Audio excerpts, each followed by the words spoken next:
মানুষ দেখলেন, 200 মানুষ দেখলেন, কিন্তু সারা দুনিয়া ব্যাপী আপনাদের এই আলোচনাগুলো সবাই শুনবে। আল্লাহ পাকের যারা এই যে ফেরেশতারা 4 ওয়ার্ল্ডে সিসি ক্যামেরার মতো দেখতেছেন না যে কারা কারা এই ঝনঝনিয়া উত্তরহড়া গ্রামের এই মাহফিলের ময়দানে বসছিল, দেখছেন না? এগুলো সব ফেরেশতারা কিন্তু দেখতেছে। আজকের এই সময়টা এদিকাল, কারণ আজকের এই সময়টা রাউদাতুম মির রিয়াদুল জান্নাহ, জান্নাতে যেদিন যাবেন ভালো করে একটু আমার কথাগুলো, এই সময়ের কথাগুলো আপনাদের মনে পড়াবে। জান্নাতে যেদিন যাবেন ওই দিন আপনাদেরকে একটা কথা বার্তানো হবে, করা কিতাবাকা হাযা মানাজিলু ফিল জান্নাহ। বুঝছেন? জান্নাতে গেলে বলবে ইকরা কিতাবাকা, এই কোরআন ইকরা, আরবিতে বলবে। এই গ্রাম আমরা বাংলা ভাষায় কথা বলি, একটু ভালো করে খেয়াল করেন। বাংলা ভাষায় কি সারা পৃথিবীর মানুষ কথা বলতে পারে? পারে বাংলা ভাষায়? না। বাংলা ভাষায় কথা বলা যতটা কঠিন, আরবি ভাষায় কথা বলা অত কঠিন না, ইংরেজি ভাষায় কথা বলা অত কঠিন না। আমরা বাঙালি যেমন রফলা, জফলা, বফলা, হ্যাঁ, আকার রসিকার এত প্যাচ বুঝি, ইংরেজরা কিন্তু 26টা অক্ষর। ইংরেজিতে কয়টা অক্ষর? 26টা অক্ষর। ইংরেজিতে আপনি গালি দিলেও ইউ বলবে, আবার ভালো কথা বললে ইউ বলবে, বলবে না? আর আপনি যদি বাংলায় যান, আপনি তুমি তুই আছে না? আছে কি না? ও বাঙালি আছে? বাংলার ভিতর প্যাঁচ আছে, আজকে প্যাঁচ আছে, বাঙালির ভিতর অনেক প্যাঁচ আছে। এদিকে খেয়াল করেন। এই যখন আপনি কোরআনের কবরের জগতে ঢুকবেন, ভালো করে বোঝেন আমরা কয় নাম্বার স্টেজে আছি, কারোর কি মনে আছে দেখি? আগের মাহফিলের কথা আপনাদের, দ্বিতীয় ক্লাস, আগে একটা ক্লাস ঈদগাহে করায় গেছি, ওই ক্লাসের কথা কারো মনে আছে কিনা? আমরা কয় নাম্বার স্টেজে আছি আপনাদের একটু স্মরণ করাই দিতে চাই। শুধু মাহফিল শুনলে হবে না, আমার এই কথাগুলো আপনারা আজকে এই বছর যা বলবো পরের বছর এসে তা পাবেন না। আমি অন্য সূরা থেকে তাফসীর করি। আপনাদেরকে আমি একটা স্টেজে, ওই ঈদগাহ মাহফিলে যারা ছিলেন, এখানে কি কেউ আছেন? একজন একটু হাত উঁচু করেন তো। ঈদগাহ মাহফিলে আমার কথা শুনছিলেন মুরব্বীরা, হয়তো মুরব্বীরা কেউ এখানে নেই। আমি আপনাদেরকে একটা জায়গায় ওখানে কিন্তু রেখে গিয়েছিলাম যে পরবর্তী সময় আরেকটা দ্বিতীয় ক্লাস আপনাদের এই উত্তরহড়ায় আসবো, ওই দিন বাকিটুক শেষ করে যাব। আজকের ক্লাসের দ্বিতীয় সেশন চালাবো। আপনাদের পর্ব আছে না? একসময় আলিফ লাইলা হতো না? হ্যাঁ, আলিফ লাইলা পর্বে দেখেন এমন জায়গায় যে আটকায় দিয়ে চলে যেত। তারপরের পর্ব যদি আপনি না দেখতেন, ওই কয়দিন আপনার ঘুরে বেড়াতে হতো যে পরের পর্ব কবে আসে। বুঝতে পারছেন? তো এরকম যে আপনাদের এই কোরআনের কথাগুলো কিন্তু ক্লাসের মতো, আজকে এক পর্ব, পরের দিন এক পর্ব। আপনারা এদিকে খেয়াল করেন, আমি তো আপনাদের এলাকার মানুষ, এলাকার আত্মীয় স্বজন। আপনাদের কথা, আমার কথাগুলো আপনাদের কাছে অনেক গুরুত্ব কম মনেও হতে পারে, হবে কোরআনের কথা তা বলছি না, কিন্তু হতে পারে। কিন্তু আমি যে কথাগুলো বলবো, সূরা ইব্রাহিমের 1 নম্বর আয়াত আপনারা আজকে বের করে এখান থেকে কোরআন থেকে দেখবেন। কারণ আমি এই কোরআনের উপরে অনার্স মাস্টার্স করছি। এই আল কোরআনের উপরে মানুষ বাংলায় অনার্স করে, ইংরেজিতে অনার্স করে, আমি ইংলিশে অনার্সের সুযোগ পাইছি, তা বাদে কোরআনে অনার্স করছি। আল্লাহ পাক এই কোরআনে অনার্স করার কারণে সব জায়গায় মর্যাদা বাড়িয়েছেন, দাম বাড়িয়েছেন। যত জায়গায় গিয়েছি আল্লাহ পাক সব জায়গায় কোনো না কোনো ভাবে মর্যাদা বাড়িয়েছেন। আপনাদের সাথে যে কথাগুলো বলছি, আপনারা আজকের এই কথাগুলো যদি ধরে রাখতে পারেন, যদি আমার কথাগুলো বোঝেন, আওয়াজ বাইরে শোনানো আমার উদ্দেশ্য না, আপনারা এই প্যান্ডেলে যে কয়জন আছেন এই কয়জন যদি আমার কথা বোঝেন এবং আমল করেন, তাহলে এটাই হলো আমাদের সার্থকতা। আমাদের লাভ কি ভালো করে বোঝেন। আমরা যারা এখানে কথা বলি, আমরা একটা নিয়াতেই কথা বলি, একেবারে আপনাদের খালেস নিয়াতে, ওয়াল্লাহি একটা খালেস নিয়াতে বলি। যখন একজন মানুষ যদি এখান থেকে হেদায়েত হয় এবং এই সেই অনুযায়ী আমল করে, আপনার হেদায়েতের কারণে সদকায়ে জারিয়া কবরে, আমাদের কবরে পৌঁছাবে। সদকায়ে জারিয়া কবরে পৌঁছাবে যে না, অমুকের কথা শুনে আমি একটু লাভ পাইছি। আমি কোরআন থেকে কথা বলতেছিলাম, সূরা ইব্রাহিমের 1 নম্বর আয়াত আল্লাহ বলছেন, কিতাবুন আনজালনাহু, আমি এই কিতাবকে নাযিল করেছি লিতুখরিজান নাসা, মানুষকে বের করে দেওয়ার জন্য। কি করার জন্য? মানুষকে বের করে দেবে। লিতুখরিজান নাসা মিনাজ যুলুমাতি ইলান নূর।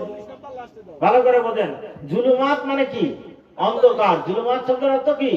জুলমাতুন শব্দের বহুবচন হলো অন্ধকার, মানুষের জীবনের অন্ধকার। এদিক খেয়াল করেন, আপনি যেভাবে চলতেছেন আপনার জীবন কিন্তু অন্ধকারের ভিতর আছে, অন্ধকারের ভিতর আছে।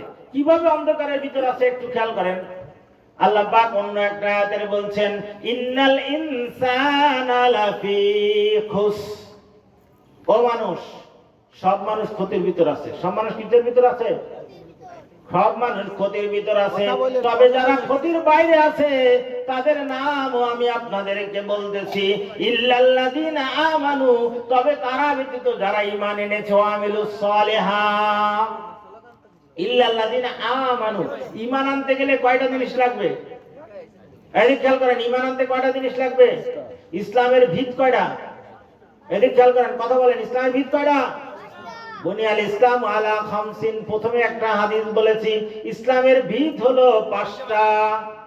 এখন আপনি চিন্তা করেন যে আমার খুঁটি, ঘরের খুঁটি যদি 5টা খুঁটি দিয়ে ঘর তৈরি করা, এখন এই খুঁটি যদি ভালোভাবে মজবুত না থাকে আপনার ঘর কি টেকবে? না, টেকবে? টেকবে না। মুসলমান একটু খেয়াল করেন, আমরা যে মুসলমান, আমার প্রথম কাজ ছিল 1 নাম্বার সাক্ষ্য দেওয়া আল্লাহ ইলাহা ইল্লাল্লাহ, আল্লাহ ছাড়া কোনো মাবুদ নাই। আমরা কি ওই ভগবান, হ্যাঁ, তারপরে তোমার মনে করো টিকটক, এগুলো বিশ্বাস করি না? করি না। কিন্তু আমরা আমাদের কাজ কামে অনেক সময় ওগুলো করে ফেলি। শিরকের ভিতর অনেক কাজ কামের কথাগুলো আমরা বলি, শিরকি কথাগুলো আমরা বলি। যদি বলি অমুক ডাক্তারের কাছে গেছিলাম বলে আমার রোগ ভালো হয়ে গেছে, ডাক্তার কি রোগ সারার মালিক? ডাক্তার কি রোগ সারতে পারে? অমুকের কাছে গেছিলাম বলে এই কাজটা হয়েছে, কিন্তু এটা বলা যাবে না মুসলমান, বলতে হবে আমার আল্লাহর রহমতে আমার এই কাজটা হয়ে গেছে। সুবহানাল্লাহ। কি বলবো? আল্লাহর রহমত, যে আল্লাহর রহমতে আমার এই কাজটা হয়েছে।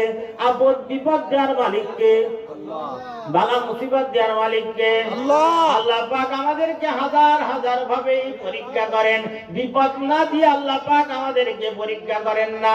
আল্লাহ পাক কোরআনের ভিতরে বলছেন, ওয়ালা নাবলুওয়ান্নাকুম বিশাইইম মিনাল খাউফি ওয়াল জু' ওয়া নাকসিম মিনাল আমওয়ালি ওয়া আনফুসি ওয়াস সামারাত ওয়া বাশশিরিস সাবিরিন। বিপদ আপদ আল্লাহ আমাদেরকে দেবেন, দেবেন কিনা? আল্লাহ পাক আমাদেরকে দেবে, আমাদের ধৈর্য ধরতে হবে।